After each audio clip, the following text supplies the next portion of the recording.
Joining me now is Republican Congressman Mike Turner. He's a member of the Armed Services Committee. He's the former chair of the Intelligence Committee.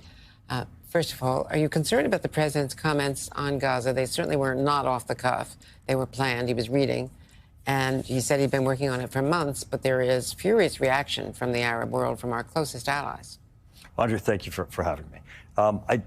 Your reporter Kelly O'Donnell and even Mike Allen both characterized it as perhaps it's provocative, it's certainly disruptive. I think it certainly characterizes that it challenges the region to begin to have a discussion as well. What's their plan? What's going to happen? As you know, as a result of the tragedy of October 7th, we're currently in a situation of a ceasefire. The Palestinians are living in desperate situation in Gaza.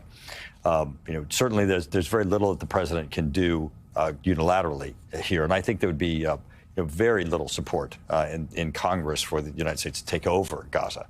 But certainly the president, in his style and his way, and I don't intend to be a Trump translator, but in his style and his way, certainly has caused a focus of the world to turn to, okay, so what is going to be the solution for Gaza? And certainly everyone's focusing on his suggestion, and then what will be, what do we turn to next? And there have been months and months of talks with the UAE, with MBS himself, certainly with, Sheikh Mohammed in Qatar, who has been such a key intermediary with Hamas throughout all of this, that they would participate in rebuilding Gaza if there were a pathway to a Palestinian state. So is that goal, which is a great goal of Netanyahu also, because Saudi normalization is at stake, is that in direct conflict with the pressure from certainly two ministers and key parts of the coalition to do exactly the opposite, to take more land from the West Bank and to potentially take land in Gaza? Well, I think what's essential here is that the plan has to have the security of Israel. And what we've seen with the Hamas having been substantially diminished, with Hezbollah having been substantially diminished, with Iran now currently significantly reeling from the back and forth that they've had, where they expected to be coming out on top. You do see an opportunity in the region where we can, hopefully through negotiations, as the president has indicated that even he's willing to talk to Iran, to look at, well, what can be solutions in the area that can guarantee Israel's security. There have to be long-term solutions, and it has to be, the core of it has to be central to Israel's security. Now, acknowledging that the president is a negotiator and he often opens with the maximum deal and then works backward, but this is what Jared Kushner had to say, his son-in-law, who was really the point person for a lot of Middle Eastern, Persian Gulf diplomacy when he was in the White House. This is what he had to say at Harvard just last year in February. I think that both sides are spending a fortune on military. I think neither side really wants to have, a terrorist organization enclaved right between them. And Gaza's waterfront property, it could be very valuable. He was talking about a real estate deal. Well, I think, though, what was more critical about what he said was that these are terrorist groups and organizations. I mean, sure. I wouldn't focus on the words waterfront property. I'd focus on the words terrorist groups and organizations. Hamas, terrorist group and organization. Hezbollah, terrorist groups and organizations. Satellite franchise organizations, groups of Iran. I mean, this has, the only way that Israel can have long-term security and safety, and really the only way that the Palestinians can ever have true autonomy, sovereignty and security themselves, is that they be free from the satellite terrorist groups and organizations of Iran. And that, hopefully, can be the way forward. Well, Israel has really accomplished a transformation of the region. The air defenses, because of their retaliation against Iran, been vastly reduced. Syria, Assad is gone, Hezbollah is gone. The leaders of Hezbollah and Hamas have been targeted assassinations.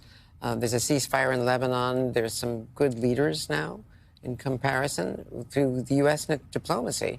We're, standing up in Lebanon so far.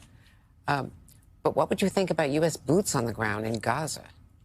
Well, I think there would be grave concerns, I think, in Congress, and certainly I would have grave concerns also. But the other aspect that there's one more step that on your list there that we need to throw in there, and that is Iran must not become a nuclear weapons state, and their ability to complete that has got to be significantly diminished. And do you think that they are trying to find a shortcut to shorten the time where they could have something like a rough bomb? Absolutely.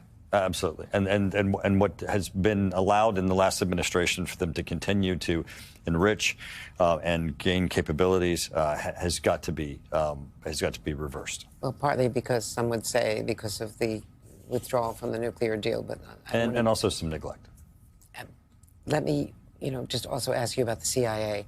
I think back to the tragedy in Beirut in 1983. We lost an entire generation of our Middle East CIA operatives in that horrible bombing at the embassy. And now we're talking about buyouts, the entire workforce. You know how long it takes to train an operative to be able to go overseas and then develop sources and contacts, and the analysts just to get clearances to recruit. Recruitment's been up. Well, it would not be the entire workforce. Eligibility, remember, Andrew, is not like the entire workforce walking out the door. But it was offered to the entire workforce. Eligibility is not the entire workforce walking out the door. As we go through these budgetary changes, but also as we go through this issue of making certain that we have agencies, departments, bureaucracies that are responsive to policy leaderships of groups and organizations in the federal government, it's really important to be able to make these transitions. And I think the CIA, and I think Director Radcliffe is making the right decisions. He's a great leader. He understands certainly what the CIA needs to do. He's led. What about his deputy, Mike Ellis? I think Mike Ellis is going to be listening directly to the director, who's a great leader, and I think you're going to see excellent national security policy come out of the CIA. And do you think that at this stage, with our national security and our counterterror issues, having withdrawn from Afghanistan and not having eyes on there, with ISIS potentially resurgent, with Hamas fighters reappearing in Gaza, is this the time to lose anybody from the CIA? There are terrible dangers around the world. But at the same time, I do think that, and again, we're not talking about overall, reducing our intelligence capabilities or our investments in intelligence operations. There are opportunities for us to redirect, to reinvest, to invest in different ways. And I think giving the director that ability, that option is certainly important. And what about Tulsi Gabbard as DNI? I know the Senate confirms, not the House, but few people know as much about intelligence as you do. CIA is operational, DNI is organizational, but the director of national intelligence has the final cut on the presidential daily brief in particular. I was a little concerned about that nomination. It's been interesting to watch the Senate confirmation process and how senators have found their way in support of her nomination. And those are Republican senators, but what about the fact that she still refuses to say that Edward Snowden is a terrorist? And let me be clear. She's a convert on FISA. And Snowden is absolutely a traitor. And those of us who are in intelligence and know exactly what he did and what he took, and even those, I think, of the information that's in the public, it's very clear. He was a traitor to his country. There's a reason why he's in asylum in Russia. And it's unfortunate that she fails to make that statement because it's one that should be easy and obvious to state. Couldn't we find better people than Tulsi Gabbard to take over? I think there's always someone better than someone else, right? But I think we need people who are committed to our country, and apparently the senators, as they're going through the process, are convinced that she is. Do you think the Speaker supports intelligence? There's no one more experienced than you, and you're not on the committee anymore. That's very kind of you, Andrew. I appreciate it. I think the Speaker, at his heart, is very, very committed to national security.